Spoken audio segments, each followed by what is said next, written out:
Welcome to the Momentum Matters podcast, where we have courageous conversations with women leaders. You'll hear about their accomplishments, their experiences, their challenges, and best advice. If you are inspired by women who have overcome the barriers and gone on to do extraordinary things, you are in the right place. Hello and welcome to Momentum Matters. I'm April Benetollo, the CEO at Momentum, and it is my absolute pleasure to be your host for this podcast here today. And I am sharing this airtime with a very, very special speaker, Velera Wilson. Velera is a leadership expert. She's an author. She's an amazing speaker. And I'm very proud to say that we've got her on the schedule to do our opening keynote at our March 3rd conference, at our leadership conference. So, Velera, we're going to be so excited to have you in Birmingham. And I just am looking forward to spending some time here today to jump into a few of the topics that you hopefully will be expounding upon when you come visit in March. Yes, April, I'm super excited. I know we've had this conversation for a little while and about the event. So I'm excited about it. So I'm looking forward to this Wonderful. person. Well, I'd like to kind of start out today just learning a little bit more about your own journey and your transition into becoming a leadership coach and expert. You certainly weren't born that way, right? So, like, how did that come to be, Velera? Yeah, so spent, I would say, 20 plus years in a number of organizations and industries. I always like to say I'm only 30, right? Of course. So, but spent a lot of time in different organizations, having an opportunity to lead teams that set across the globe to launch products that have been used or still being used today by many of us as consumers, and being responsible for driving revenue, hundreds of millions of dollars in revenue. And so I like to say being in a hot seat of accountability and results. And so that 20 plus years of experience really just evolved into something that I really found my passion for, which was to drive results. Most importantly, is to see other people developed. And it really became clear for me, particularly when I wrote my book, that speaking was something that I loved to do. It was actually my minor's communication. I spoke and wrote as a child. Actually started writing poetry as a kid. So I've always enjoyed speaking and writing and teaching. So that's in a nutshell how it's evolved. Well, you're in the what is it, like the 1% of people that actually like to go on stage and speak. Can you tell us a little bit? So one of the things that you help leaders with is their overcoming their self-doubt and being able to find their authentic voice and their confidence. Did you have along the way experiences yourself with self-doubt and things that made you sort of say, I've got to get a handle on this? Oh, absolutely. And that's really where my first book came from. And because so often what I found is it's easy to focus on the external results, how a person can show up in a room, what they say, without realizing that we're all individuals. And I like to say we all walk around what I would call an invisible backpack filled with experiences that can either hinder us from, going after what we want, or propel us to go after what we want. And I found it in my own life. My own story of, just various things in my own background that made me feel like I couldn't show up with confidence, or how dare I ask for something or more. I should just be glad that I was in the room, that I wasn't invited. And so from that place of feeling that I was deficient or something was not good enough in me, I operated from that space. I walked in rooms with that space. I negotiated from that place of self-doubt, and I realized the impacts that it was having on me in so many ways, and started to realize that I was getting angry at my own self for believing the lies and selling myself short, literally, figuratively. And so that's where I realized that not only that I wasn't by myself, that there's so many other people that look like me, that didn't look like me, that had various reasons for feeling like they didn't belong or that they operated self-doubt, and that hindered them as well. And so I really begin to understand that we got to do something with our mindset first before you address behaviors and how people show up. Yeah. Yeah. Take us through a little bit of your upbringing. Where did you grow up, and how did you evolve to go into the businesses that you went into? Sure. So grew up in Southern California and raised my mother, my grandmother, and just great people, great women, strong women, humble women, women of faith that just put into me certain values. And I was the first person in my family graduated from college.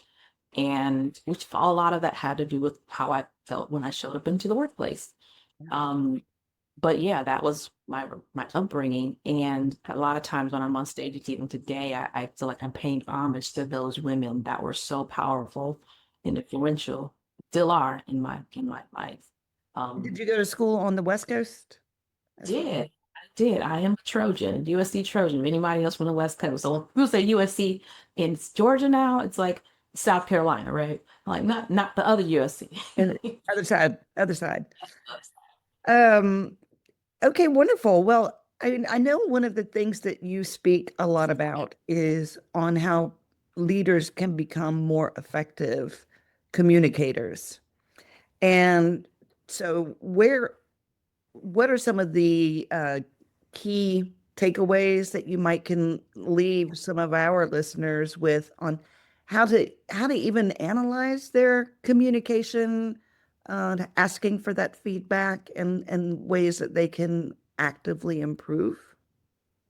Or I would say the first thing is to ask for the feedback, right? Sometimes I think as leaders, we're used to giving feedback or maybe not, it just depends, but we don't ask for it back. It's like, okay, did you understand what I'm saying? Tell me what you thought I said.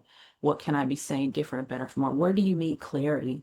What could help you to move forward easier, faster, better? I think that's becomes an opportunity and open door, if you will, for people to share. Well, I'm not quite sure about this. When you said this is what I heard, but then and that gives an opportunity to say, no, that's not what I meant. Here's what I mean. Um, I think that's just the basics of communication.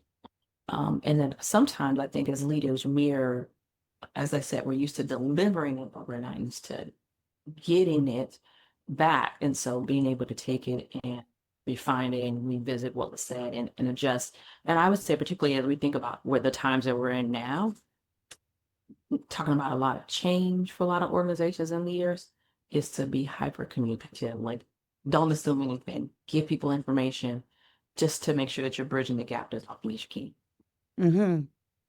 And what about with can you go in a little bit deeper as it relates to different audiences? So I feel like a lot of times um, we have situations where employees are not really tailoring their communication to like a senior level person versus a peer. Yeah, I always like to say when you're depending on your audience governs what you say and how you say it. So if you're communicating upward, I think it's so important to realize communicate based on the alignment to what that person values. A lot of times we're just giving a dump of a lot of different things. Who are you talking to? What's important to them? A lot of times you can find that out by what are they saying in their one-on-ones? What are they saying in their what are they measured by? What's top of mind for them? What are they talking about the most? What are you hearing in town halls? Wherever you can get that information, but what's important to them? What are the metrics or the dashboards by which they're measured as well by your team is measured? And then speak to that. Give them information that aligns to that.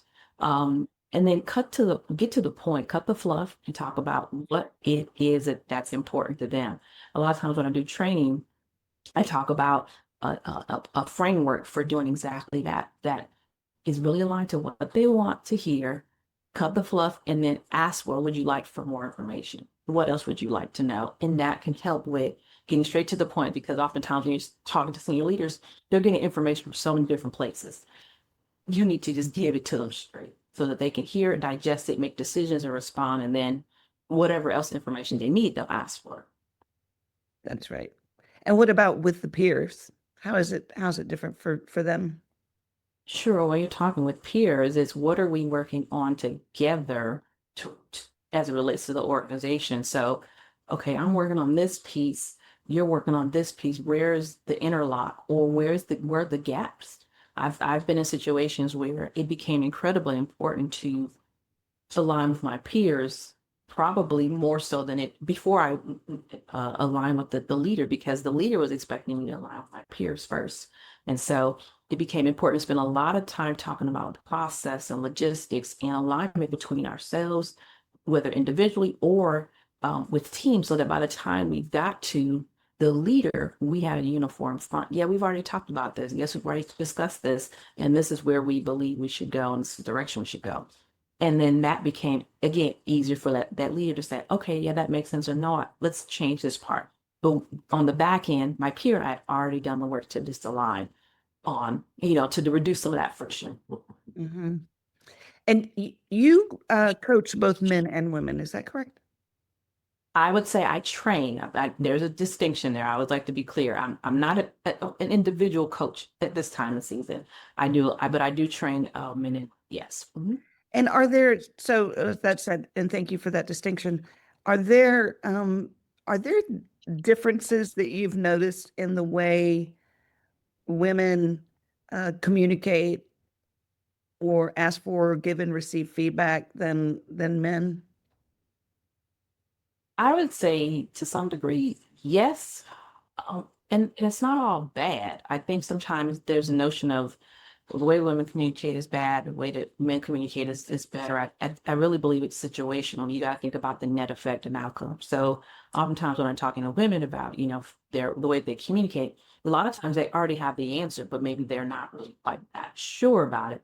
But at the same time, they're also more likely to say, let me get some feedback before I present this idea. So they're a little bit more collaborative in the way that they approach problems, which is to me very smart in many cases. Now, obviously, when I talk with men, sometimes they may not have the answer, or they assume they have the answer, and maybe they may not be as quick to be open to that feedback. But oftentimes, I found the net result is when they realize that there's an issue, then they're like, okay, I need to make some adjustments. And so, I would say at the end of the day, are there differences? Yes, but for anyone that decides that I really want to grow, then that's where the openness comes, and that's where I can step in and say, okay, here's some way you can do this or adjust. Yeah, yeah, I can see that. Um, you spoke a little bit earlier about being the first one in your family to go to college. And um, one of the things that we work on in our momentum classes is rewiring the brain, that mindset shift, to foster resilience, so that if there are things that we've been playing in our negative self-talk, um, how do we move past those? So I was wondering if you maybe could share some examples. I'm sure that being the first one in your family to go to college was could be an unsettling experience, and how you got through that mind shift. Or I would say that sometimes you underestimate the grit and resilience that you develop by having to learn a lot of things on your own. And what I have found, that grit, that resilience oftentimes is the determining factor in your success versus not, in a lot of situations, versus what did you already Mhm. running against. I've been in rooms where I've had to talk to a lot of people, people come up to me afterwards, oh, that's my story, or this is what I've experienced. And I always got to say, go back and think about, what did it take for you to navigate that difficult season? That shows your stick to itness, that shows your brilliance, that shows your ability to navigate tough issues or challenges. That's your differentiator. That's your competitive advantage. And so I always like to say play to the strength. That's so. For example, I was talking to a woman who, she was concerned about her accent. For example, she had come here. She was on a full ride scholarship, by the way, to one of the top universities in the country, and she was afraid to communicate because of how her accent.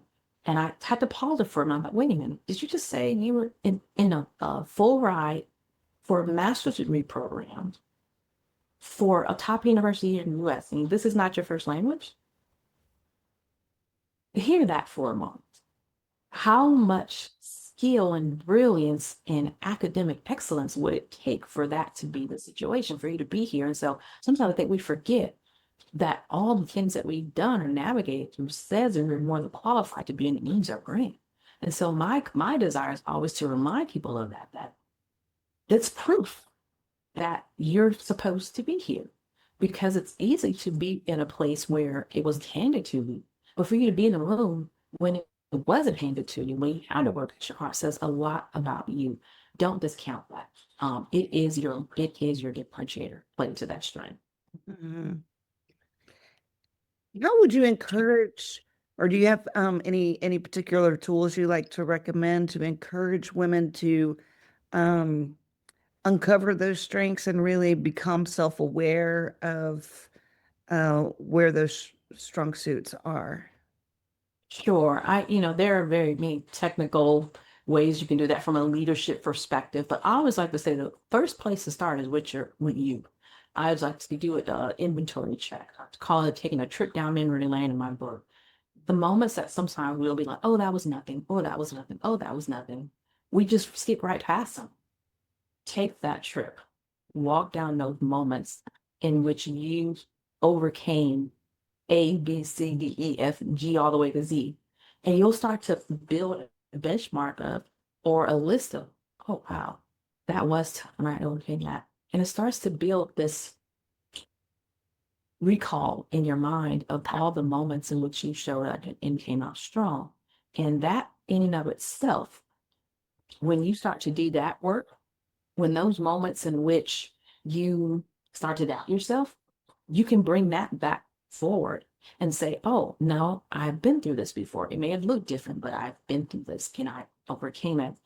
And I say that just recently, I did a training for a university here in Georgia, and there was a woman in the room. I'll never forget. She was staff member, and she was in HR, and so she was in the training to learn a bit more, and so about confidence and communication and that sort of thing. And so she sent me a LinkedIn message about a few days ago, and she says, "I just want to thank you for sharing with me, sharing with the group." She says, "I decided to apply for another role, a promotional role in the department, and I actually got it, and I'm going to start in January. She says, thank you." And my response to her was, "I just triggered what was already in you. I just reminded you of what you are capable of." And I said, "Now make sure that you remember this whenever you start to go after what's next. Remember this win. Remember what it felt like to overcome your fear, instead take action when you are encounter the next thing, because there's always going to be a next thing." And so that to me is just, I say, build your track record, your history of overcoming and dealing with things, and that in of itself, refer back to that in those moments you need just. Yeah. We actually have an assignment in our the executive level class that we do where we have participants go through and they write an autobiography. And it is for no other purpose other than the cathartic exercise that it is to look back on your life and say, wow, I have come through some things, and yeah, it's pretty powerful. Are there specific assessments that you like to use? Um, I think, well, in terms of just overall, if you're talking about feedback, obviously 350s. I mean, you can do Clifton strengths. Those are just some of the ones that you can certainly do from a technical perspective to just identify who you are in general. Yeah, we are big fans of the Clifton Strengths Finders as well. Um, Valera, when we wrap up with our women through their momentum experience, one of the things that we really focus on with them is this idea of giving back to their community and bringing another woman up with them. And a lot of times that ends up happening through mentorship. I'm wondering if you've had some amazing mentors in your life that you could share with us, and if you also see that as a valuable tool in the toolkit. Yeah, I definitely do. Short answer, yes, I've had some amazing mentors and sponsors that saw the work that I was doing in it and advocated for me to take on growth assignments, to essentially choose my own adventures, who gave me visibility, both inside organizations that I've been a part of, as well as outside. Even just coming now as a full-time, speaker and entrepreneur, people that I knew in my corporate life who still advocate for me and say, hey, this opportunity came through. Would you be interested? I know this is who the work that you do. And so I'd say building those relationships has been beneficial, not just for me, my corporate life, but outside of it. And so it speaks to the authenticity, the realness of those relationships. So I would definitely say yes. The other big thing that I would say is building a tribe of peers. I have found some incredible value in developing almost a cohort of women that are going along with me, women that I could text at any point of the day, like, this is what I'm dealing with. You ever been through this? Or this is how I'm feeling. Have you experienced this? Or they can share, or they can be champions of the work that I'm doing. And so I truly believe in that piece becoming really important. Because sometimes when you feel like you're by yourself, you may make different decisions, but when you have people that you can bounce ideas off of, or who can use finding in those moments that you're like, I don't know, or I don't think I can, that helps you power forward a lot faster and easier.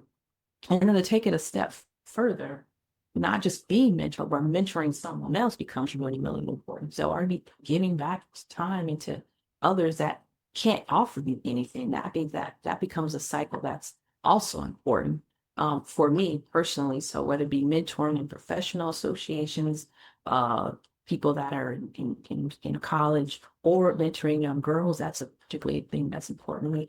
How are you able to not just receive, but also give? Mm-hmm. One of the topics that we hear very, very often with the women leaders that come through our programs is they would love to create something on their own. Okay, so it's I think one of our speakers, her question to the room was, what is the one really big thing that if you had all the confidence necessary that you would do? And the number one answer was start my own business. Okay, so you've done that.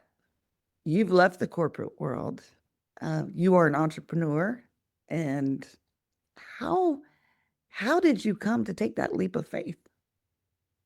Well, you said it best. It was a leap of faith, April. Exactly that. I would happily say I'm a woman of faith. And so it was exactly that. So I've been saying for a long time, and even in my corporate roles, I'm building my off-ramp, I'm building my off-ramp, building my off-ramp. And I was fortunate enough, but I was strategic enough in which I was starting to look at opportunities to get some really strong leadership experiences before I left, the corporate world, because I firmly believe you can't take people where you've never been. And so for me, it was important to build that expertise, having led teams across the globe, having been responsible for, in the C-suite engagement, having been in situations where I was responsible for a 9-figure revenue generation for billion-dollar companies. I needed to have that experience. It became really important for me to be able to speak with confidence, keyword confidence, and competence. So that was the first thing. And the second thing was I started to prepare and build the business even as I was working full time around, speaking, still taking engagement, still building the business. And then how did that happen? So the organization that I was with was going through restructure. And so instead of going looking for what was next, I said, nope, this is the offer. This is And so right.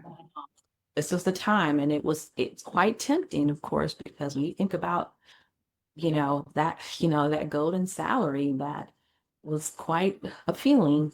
It was like, do I really want to do this? And the answer became, it was the right time. I felt like it was just the right divine timing for me, based on everything that I've hoped for.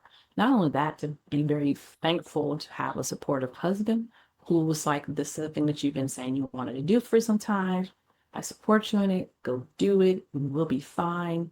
And so I feel very fortunate in that regard that things just were lining up as they needed to for me. Now that may not be everyone's situation. Some people may say, I'm gonna go do it tomorrow. I don't care what if things aren't lined up. Personal choice. For me, it was important knowing that I would be doing that this was not be something that I would look to go back in the corporate space after doing this, that this is going to be it for the next chapter season of my life. I wanted to make sure that I knew that I was done in the corporate world, so to speak. And so I needed to have some things lined up before I made that transition so that it would be a long-term decision, not just a short, impulsive one. Is there anything that, looking back, you would have done differently? No, No? All good. no. I think all good. I think the fact that I took the time was important for me so that I wouldn't have any regrets. Um, and that's honest. I think I'm in the right time, the right season, the right level of wisdom and expertise to be doing what I'm doing. I think if I would have tried to do it earlier, again, I might have just made things unnecessarily complicated. But this is the right time, the right season for me to be doing this work. Beautiful. What are some, if you have to think about like trends or shifts in the world today that you think are going to have a big impact on leaders, and then what advice do you have for them going forward to deal with those? Yeah, gosh, there's so many. But I mean, I think the one thing when we talk about technology like AI, well, when you think about there's people, when I think about that from leadership perspective, there's concerns that people have, both leaders and teams around how it will impact, will it make their job obsolete? You hear a lot of this. And you also hear that from perspective of, does it depersonalize relationships and engagement? And so that's something that I think a lot of leaders will need to address. How do you balance technology with people, and how do you make people um, skillful at it enough, but at the same time know that you got have human interaction, especially when you think about the multitude of channels in which we communicate now. You really got to be anchored on how do you still create that relationship? Because here's the thing, people still need to be engaged to do the work and be productive alongside with technology. So if you're not engaging people and you're not developing them, then they're not going to stay around. And there's a lot of studies that suggest that, a lot of, your higher potential talent today, they leave a lot faster now because they don't see the path up. And so it just, when you think of that combustion of gaps that, or as leaders, you need to fill, that is that. How do you keep people engaged? How do you keep them, how do you retain them in light of all the tools that we now have today that can almost make it seem like people aren't as necessary? And it's so far from the truth. Yeah. Yeah.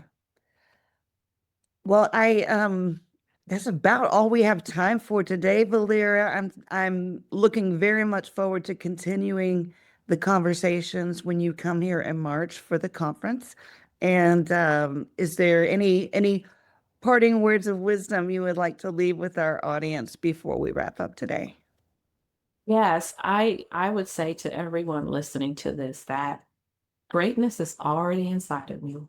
Mm, It's already inside of you. Giving yourself permission to release it without needing external validation is the game-changing moment that you have right upon you. I So love that. take it. Greatness is already in you. Beautiful. Well, Valera, thank you. Thank you very much for that. And we will be seeing you again soon in March. Yes, I am so looking forward to it, April. Thank you so much. You're welcome. Thank you for being on today, and you take care. Too. Thank you for listening to Momentum Matters. We invite you to subscribe to our podcast as we share more important conversations with women leaders. We would love for you to rate our show and share with others in your life. This episode of Momentum Matters was produced by Social U and brought to you by America's Thrift Stores, Blue Cross and Blue Shield of Alabama, Protective Life, and Regions Bank. A full list of corporate partners can be found at momentumleaders.org. We also want to thank the individual donors, Momentum members, and volunteers for their commitment to our mission.